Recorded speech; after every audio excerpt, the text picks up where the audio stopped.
Selamat siang Ibu. Perkenalkan saya Bidan Putri yang sedang bertugas hari ini. Sebelumnya Ibu dengan Ibu siapa? Ibu Alka. Ya, ada yang bisa saya bantu Ibu? Jadi begini Bu Bidan, kedatangan saya kemari untuk konsultasi kepada Bu Bidan. Saya saat ini sedang hamil dan wilayah saya tuh sedang banyak mengalami gejala malaria. Jadi saya sedikit khawatir dengan kandungan saya, Bu.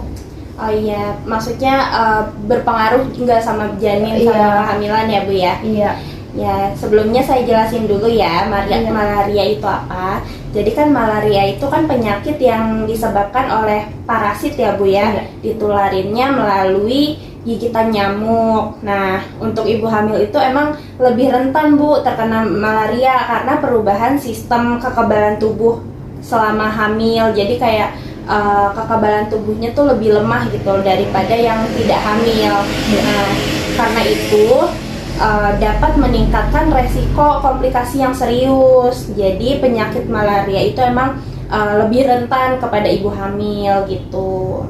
Oh, begitu ya Bu Bidan. Untuk bahayanya untuk ibu hamil apa aja ya Bu Bidan? Nah, biasanya tuh bahayanya tuh malaria ini dapat menyebabkan anemia berat. Nah, yang berdampak juga pada ibu dan janin. Terus infeksi malaria ini juga bisa mengakibatkan keguguran, kelahiran prematur pada bayi. Terus bayinya lahir dengan berat badan yang rendah.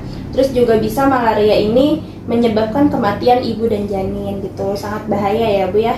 Oh, begitu ya Bu Bidan. Untuk pencegahannya bagaimana ya kira-kira ya Bu? Biasanya pencegahannya itu kan bisa dilakukan dengan obat, penggunaan kelambu dan juga penyemprotan obat nyamuk. Nah, bisa juga pakai lotion gitu. Ibu bisa lakukan pemeriksaan darah secara rutin untuk mendeteksi dini infeksi malaria. Jika amit-amit terjadi malaria, bisa segera diobati dengan obat anti malaria yang aman untuk ibu hamil gitu. Terus juga pencegahannya biar tidak terkena malaria, ibu bisa menggunakan pakaian lengan panjang dan celana panjang serta mengoleskan lotion anti nyamuk, bisa mengurangi gigitan nyamuk gitu. Juga bisa menjaga kebersihan lingkungan ya Bu, untuk menghindari tempat perkembangbiakan nyamuk.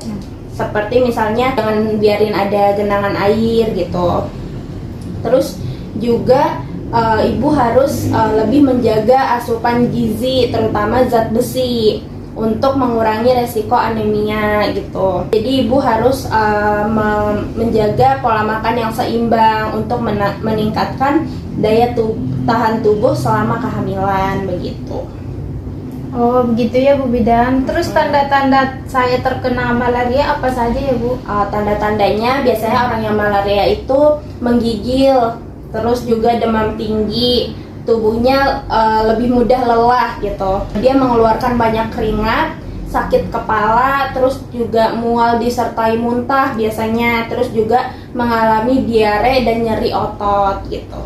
Oh, begitu ya Bu Bidan. Iya, jadi kalau misalnya ibu udah merasakan gejala yang tadi saya sudah jelaskan, itu ibu bisa segera langsung periksakan ke periksa darah yang sudah tadi saya bilang untuk melihat apakah ibu terjangkit malaria atau tidak gitu. Apakah sudah jelas Ibu? Sudah Bu. Baik, kalau gitu, kalau sudah jelas ibu nggak perlu takut kalau misalnya ibu udah menerapkan pencegahan yang saya sudah jelaskan. Insya Allah ibu dan keluarga itu bakal terhindar dari jangkitan malaria gitu. Untuk pencegahannya sudah dipahami Ibu? Sudah Bu. Baik, kalau sudah dipahami, apakah ada yang ingin ditanyakan lagi? Oh, sudah tidak ada, dan terima kasih untuk informasinya. Semoga saya dan kandungan saya sehat selalu. Terima kasih informasinya Bu. Saya permisi pulang dulu. Assalamualaikum. Ya.